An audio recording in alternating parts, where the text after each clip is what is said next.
Hey, welcome back, weirdos. Good morning, good afternoon, good evening. Hope you guys are doing good today. I'm doing good. Hangry Dips was so kind and sent over a few of her dippies for me to try. And as beautiful as these glitters are, and you're going to see them here in a minute, y'all know I'm a sucker for anything gray or black, so I knew I wanted to use that.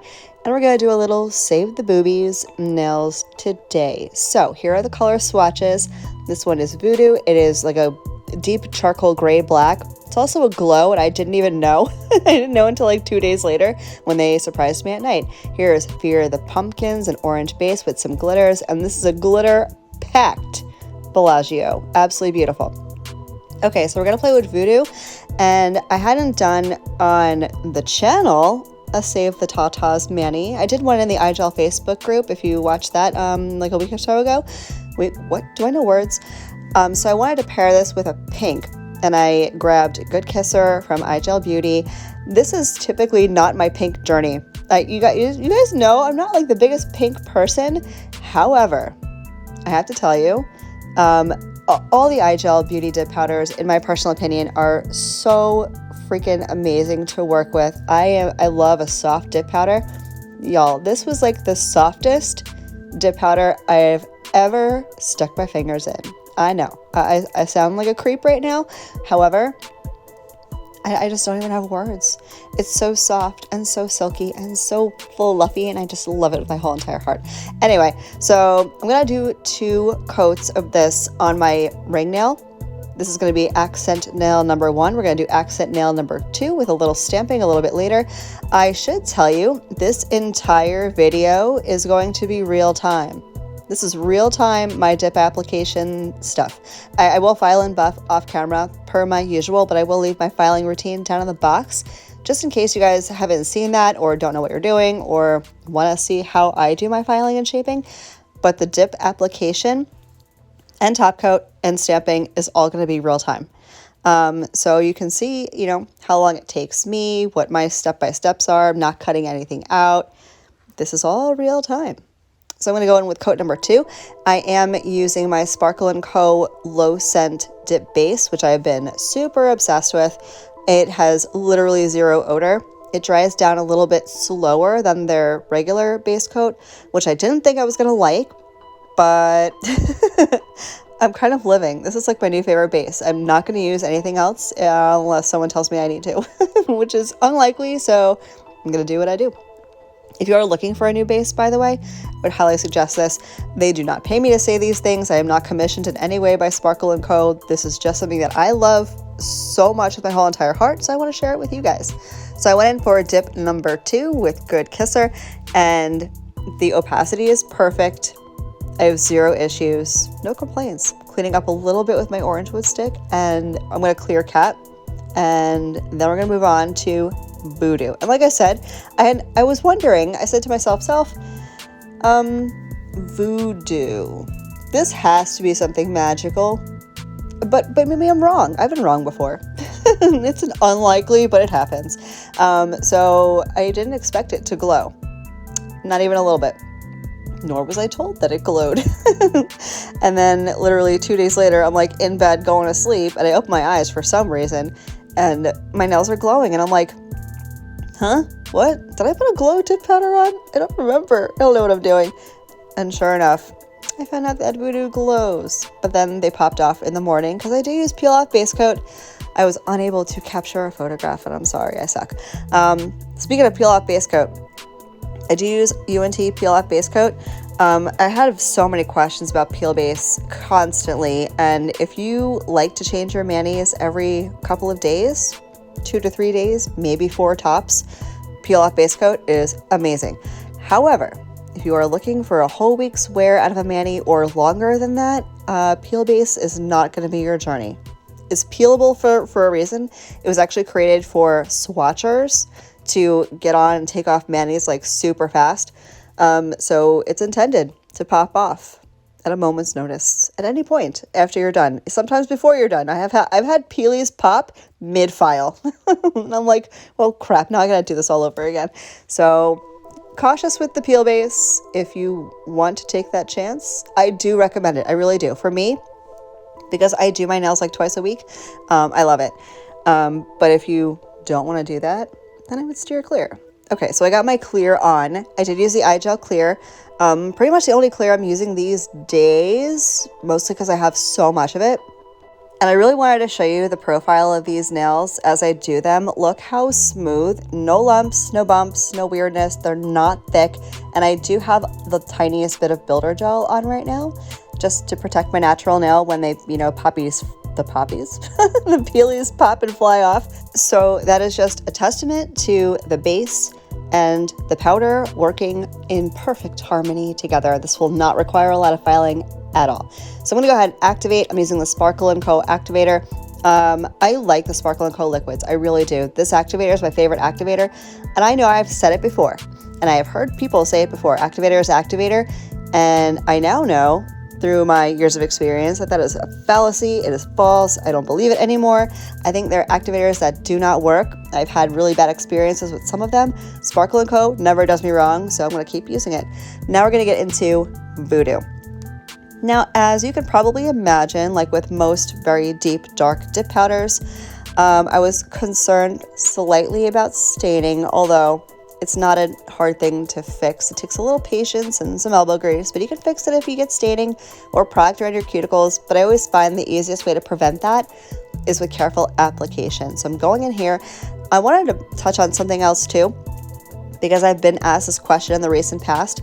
Why don't I dip in like at a 90 or a 45 degree angle? I kind of like lay my finger into the powder, and I'll tell you why. Especially if you're using a base that's slower drying, which a lot of them are, including the one I'm using. If you go shoving your finger into the jar of dip powder, I know that's what she said.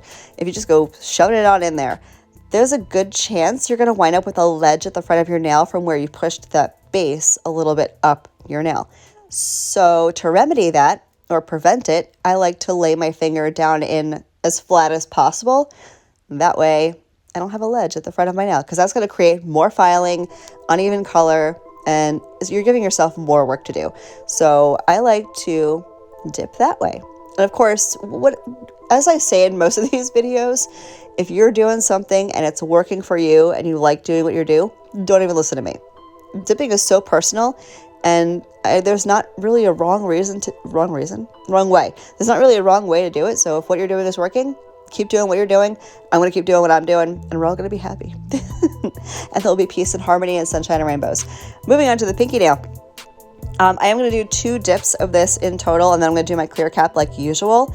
I will caution you, because I do like to use a scrubby brush to get the clear coat off a little bit, so I'm not speckled and cloudy at the end.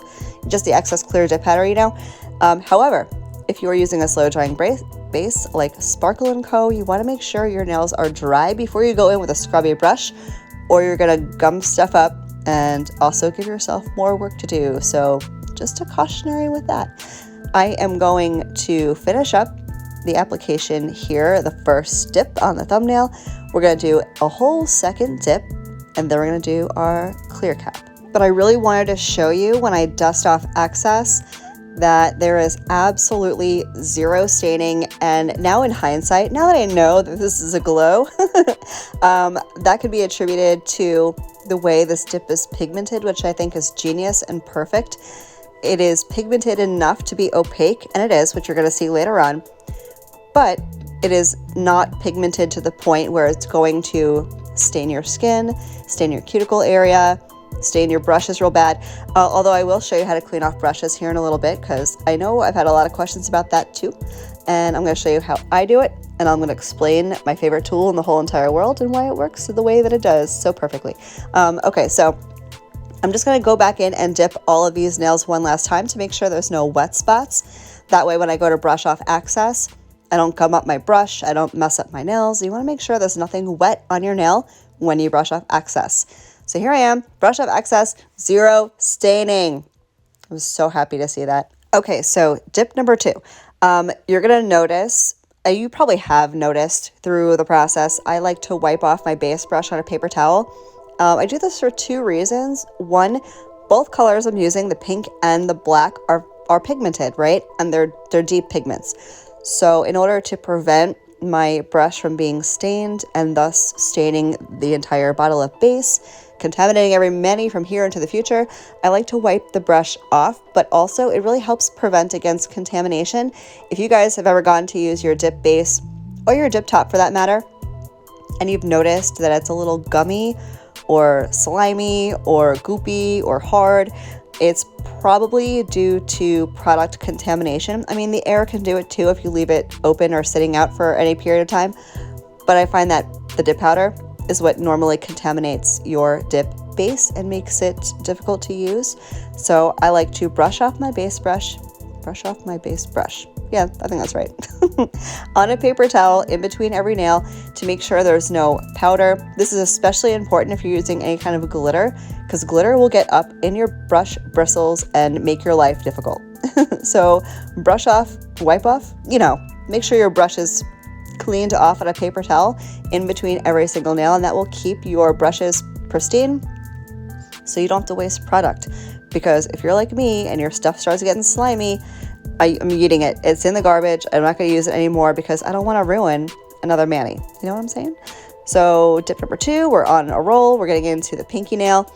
And again, if you sped through the beginning of this video, this is all real time. This is my real time dip application. And if you're watching this video and you're going, why are you doing this so fast? I don't do this fast. That is okay. This is a totally personal experience, and I wish it took me longer, if I could be honest, because doing my nails is like my me time. And yeah, I film everything, but it doesn't take me any more effort to film doing my nails than it would to do my nails without being on camera. So it's still cathartic for me. This is still my me time. This is my self-care, and I will take as much time as I damn well please to make sure that I'm feeding my soul something healthy. Why am I like this? Anyway, you take as much time as you need. If you're getting frustrated with the amount of time it's taking you to do your nails, maybe there's a way you can snip, snap, chip, chap that time. If you have questions, feel free to leave it in the comments. I'm happy to help in any way, shape, or form. Also, my contact info is in the description box. You can reach me on Instagram via DM or via email. Definitely feel free to reach out if you need help troubleshooting something. I would be incredibly happy to help you through your own personal dip journey. Quick update on the next upload. The next upload is, I'm so excited. I am so excited. I have so many scary stories. I cannot wait to read them. We're going to have a good family story time. I'm going to do a very simple mani. I'm actually going to do a revamped version of my Dexter mani that I've done for the last 2 years in a row. So I'm going to do a little mani, and we're going to read all some scary stories, and it's going to be a good time. And then we're done with Halloween nails. Can you believe how fast that went? Man, that just flew by. Although I feel like I did 405,000 Halloween manis. I might be a little bit over it now. I can't wait for fall and then winter. I'm really kind of just looking forward towards spring and summer. I know I'm rushing it, but it's fine. I'm very much excited about fall manis and winter manis, and it's going to be a good time. I have a lot of good stuff planned, a lot of interesting design ideas. I think you guys will be happy going forward into the fall and winter, as well as some very exciting collabs. Y'all may have heard I have some stuff coming up. I will keep you more updated about that, but you're going to want to stay tuned. If you haven't hit the notification thing yet, this would be a great time to do that, because you're not going to want to miss the stuff I have coming. I think it's going to fly off the shelves. You're not going to want to miss it. Anyway, I'm activating now. I did my clear cap, activating, and I activate twice. Just a creature of habit. I've always done this. It's my little extra insurance policy that all of my nails are cured, and I'm not going to file off chunks of dip when I go to file my nails. So here's what I'm going to do. I'm going to finish activating. I let this sit for about 3 to 4 minutes or so. I get up, grab a drink, I don't know, do a lap around the house because I've been sitting now for like a half an hour. And then I'm going to file and buff. And I'm going to do that, like I said, off camera. And we're going to get into a little bit of nail art. This is like the simplest little thing ever. I have not yet done this Halloween season. I've not done ghosties, and I know they're so trendy and so popular, and I wanted to do ghosties too. So we're going to do ghosties. This is my color switch. This is what I use to clean off all my brushes. So the pink was so pigmented. I'm going to swirl it around here, get all the pink pigment off, and then I'm going to do the brush I use for the black. Now, if you're wondering how you clean your color switch, that meshy thing in the center, the big poofy meshy thing, comes out. You can rinse it with water. the dip collects in the bottom, just chuck it, rinse it out, and it's reusable. You only need one color switch for the rest of your life. It's amazing. I will leave that in the box. It's literally my favorite tool ever. So here's a stamping plate I'm going to use. I will leave this in the box as well, as well as, that's it. Everything else I use in the video will be down in the box. So I'm going to use just some basic white stamping polish. If you have a very opaque white nail polish, you can use that too. But I like stamping polish, just a preference thing. And the image I'm going to pick up is a very mixed image. It's got a lot of stuff going on, but I only want the ghosties. So I'm going to show you how to kind of segregate the images that you want. And it's actually quite simple. As you can see, I picked up the image on my stamper, and now I'm going to grab the stamper card. I'm not going to use a lint roller, just using this. And I'm going to just snatch up all these little images that I don't need. Polish will stick to itself, so I'm using the polish that I picked up on the stamping card to kind of grab up all those little excess images very carefully. And you're going to see I'm going to be just left with the little ghosties. I'm going to put these on another accent nail. It's going to be my middle nail. And this is why I call this the Save the Boobies Manny. Get it now? I am lame AF. I thought these were adorable though. I tried hand painting some little ghosties, and I'm not horrible with nail art, but I'm not by any means great with it. Ghosties were just not happening. I tried and I failed, and I'm like, F it, I'm grabbing the stamping plate. And they came out adorable, but the eyes got a little bit buried in there, so I'm just going to grab some black stamping polish, stick it over here on my card, grab my tiniest little dotting tool, and I'm going to make sure that the eyes are still there because I don't want to lose the ghosties' eyes. That would be incredibly rude of me to not have eyes for my little ghosties. So I'm going to go ahead and get those on there. I'm going to let this dry down completely for about 10-15 minutes just to be on the safe side. And then I'm going to use gel top coat. You don't have to use gel top coat. If you wanted to keep this completely gel free, my recommendation would be let this dry completely, put on a coat of your dip base, let that dry completely. That won't take too long because it's already over, your activated and filed nail. And once your base is dry, activate and dip top coat. But I'm going to do gel top coat just for ease of use for me and personal preference. I'm going to let you guys hang out and watch the glossy top coat moment, and I will come back with all of my final thoughts.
So I went ahead and I cured my gel top coat for a full minute, and this is the finished look. I am obsessed. I am obsessed. Hangry Dips, thank you so much for sending over these dippies for me to play with. This voodoo is absolutely beautiful. Cat, I am working. iGel Beauty, I am never anything but impressed. I love y'all's dip powder so much. I'm going to go ahead and get my cuticle oil on. True to form, I always finish up with cuticle oil. We put our nails through some hell doing them and getting all purty. So you want to make sure to oil them up and keep them hydrated and healthy. That will help promote nail growth. I hope you guys enjoyed this. I hope you will come back for my next upload for some family story time. I hope you guys have a fabulous rest of your day. Thank you for spending a little bit of your time with me today. That makes my heart smile so big, and I appreciate you. I will catch you guys in the next one. Love you. Bye.